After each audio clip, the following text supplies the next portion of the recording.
Most detailers are wasting hours because of this one polishing mistake. Now, here's the mistake. Beginners think that more product is going to produce better results, but it's actually the opposite. You need to find that sweet spot of having the right amount of product on the pad so you can perform a more efficient correction. Now, having too much product on the pad actually clogs the pad and it prevents it from doing what it's supposed to do. So instead of just doing maybe 1 or 2 proper passes on a panel to correct it and achieve the results you're looking for, you might find yourself doing like 5 or 6 passes instead.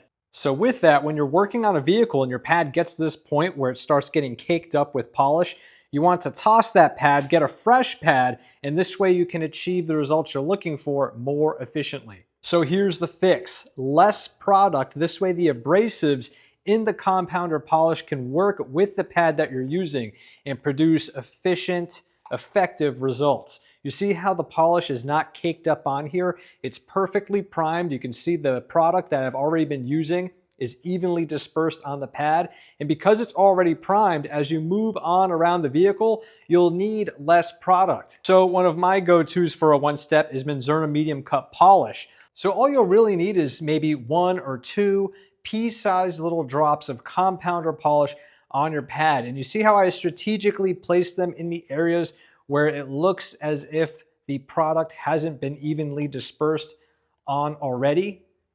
This way we're not oversaturating the pad in areas that we don't need to. This way, as we work around the vehicle and the pad spinning, we can continue to evenly disperse the product not only on the pad, but on the vehicle as well. And that's going to give us more efficient results.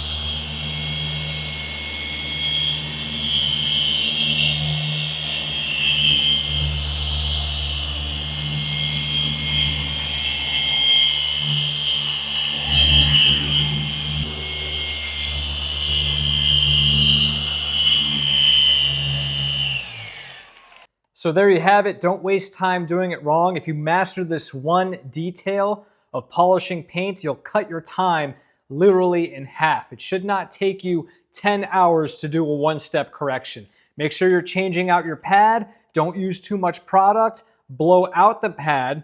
And once you start seeing that this is getting a little caked up, maybe you start seeing a lot of dust coming off the pad, or even just like big flakes or chunks of compounder polish flying all over the place, it's definitely time to change out your pad or clean the pad you're using. Bonus tips while we're on the subject. In terms of pressure, you don't need a whole lot of pressure to produce great results. I see some people really just hammering down and just really pushing a lot of pressure onto the polisher. You almost want to just rest it on there and then kind of rest your hand up top here.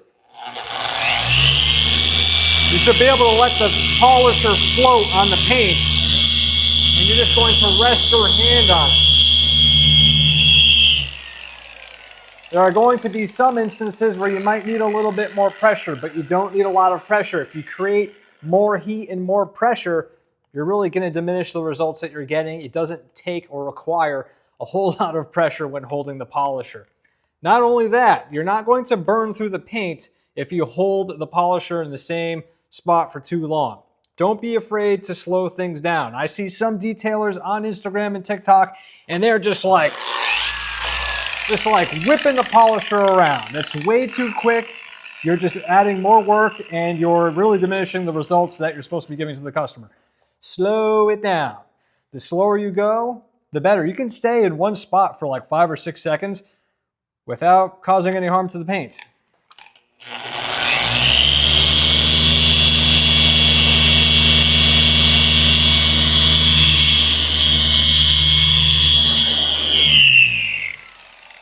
Now, it's okay to go nice and fast. You'll see me going nice and fast in the beginning to really spread out the product.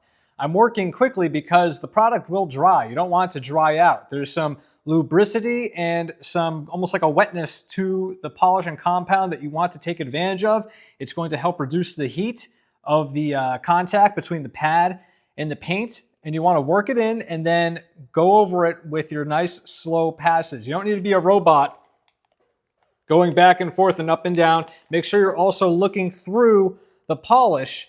Train your eyes to look through the polish while you're moving your machine back and forth to look for defects. Obviously, you want to correct the whole panel, but you want to put your emphasis and your focus on the true defects that the customer doesn't want there. So go nice and slow.